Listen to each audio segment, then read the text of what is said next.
Hello friends, welcome back to this series of Windows programming and I hope you are enjoying this series. So yesterday we discussed about the manual reset event objects. In the previous video we discussed about the manual reset event object and I showed you this code. This code was there to to create the demo for the manual reset event object. And today I am going to discuss about the auto reset event objects. So before we move ahead with the auto reset event object, let me just introduce you about the auto reset event object. These objects schedules only one of the threads waiting on the event once the event object gets signaled. Okay.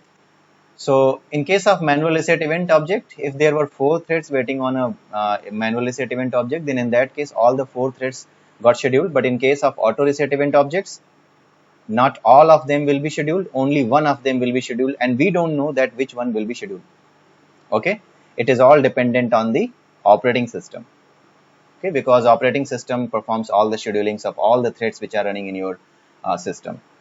Okay, so to make this program which we created in the previous video for the manual reset event object, to make this program for the auto reset event object, let me just do one change. The second argument should be false. In this create event API, second argument is false. Okay, and this event object, this state is also non-signaled, which means it's false. So the second argument of this create event object shows that whether my event object is a manual reset event object or a auto reset event object, and the third argument shows whether my event object is signaled initially or not. If you pass it true, then it will be signaled initially. You can any object, any thread waiting on this event will be successfully able to move ahead. But initially, if I pass it as false, then it means that all the threads will wait for some other thread to make it available, to make it signaled. Okay, so let me just do this change, and now let me just show you that what will happen. The program is same as I wrote it for the manual reset event object, but let me see what will happen. Let us see what will happen if I run it again for the auto reset event objects. Okay, so you can see that it is showing me that press any key to signal the manual reset event object. Thread ID printed for all the 4 threads, because these are the threads, so they are not synchronized among themselves. That is why their thread IDs have been printed haphazardly. But if you are able to synchronize them using the critical sections, then in that case you will be able to achieve this, right? So in the next video I will discuss about the critical section and event kernel objects, how they can be used together, and how we can use them together to create a simple sender and receiver application, where one sender thread is sending the message to the receiver thread and receiver thread is responding to the sender thread. Okay, so we will see that in next video, but today let's see about the auto reset event objects. So I just need to set it to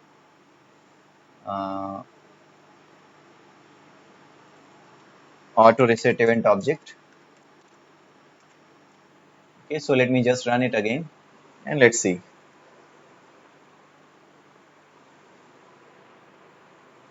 Okay, so all the thread IDs have been printed.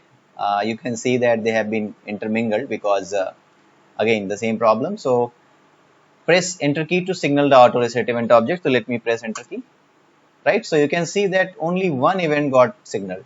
In case of manual reset, all the events, all the threads were signaled. So all the threads printed the event got signaled. But here only one thread has printed that the event got signaled. So if I keep pressing enter or keep pressing anything, it will not move ahead. It is not going to signal the other thread.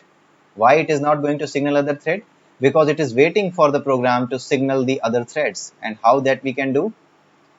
Okay, so if you want to do that, then if it is successful, then you can simply do one thing: set event H event, right? So in case of auto reset event, every other thread which is getting completed after getting the time slice from the operating system, after it is done, it must set the event for the other threads as well. Since this demo thread is the thread function for all the threads, so once one by one all the threads will be done, and they will simply set the event again, and the other thread will again able to get the time slice, right? So this way all the threads will get the time slice. And here I can just tweak it. The event got signal, wait for, other thread need to wait for 3 seconds. Other thread need to wait 3 seconds. Okay. So let's run it again and let's see what happens.